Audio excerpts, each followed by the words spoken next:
ಸ್ನೇಹಿತರೆ, ಗೃಹಲಕ್ಷ್ಮಿ ಯೋಜನೆಯ ಕಡೆಯಿಂದ ಪ್ರತಿ ತಿಂಗಳು 2,000 ಹಣ ಬದಲು 3,000 ರೂಪಾಯಿ ಪ್ರತಿ ತಿಂಗಳಿಗೆ ನೀಡುತ್ತೆ.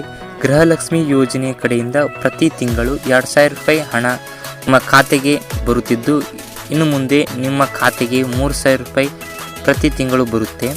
ಕಳೆದ ಮುಖ್ಯಮಂತ್ರಿ ಮಂಡನೆ ಮಾಡಿರುವಂತಹ ಬಜೆಟ್ ಅಧಿವೇಶನದಲ್ಲಿ ಗೃಹಲಕ್ಷ್ಮಿ ಯೋಜನೆಯ ಹಣ ಒಂದಿಷ್ಟು ಮೀಸಲಾಗಿ ಇಟ್ಟಿದ್ದಾರೆ.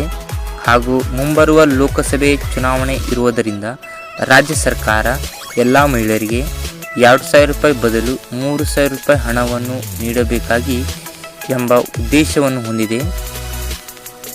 ಸ್ನೇಹಿತರೆ, ಈಗಾಗಲೇ 2,000 ರೂಪಾಯಿ ಕೊಡುವ ಬದಲು ಎಲ್ಲ ಮಹಿಳೆಯರಿಗೆ 3,000 ರೂಪಾಯಿ ಹಣವನ್ನು ನೀಡಿ ಮಹಿಳೆಯರನ್ನು ಲೋಕಸಭೆ ಚುನಾವಣೆಯನ್ನು ಗಮನದಲ್ಲಿ ಇಟ್ಟುಕೊಂಡು ರಾಜ್ಯ ಸರ್ಕಾರ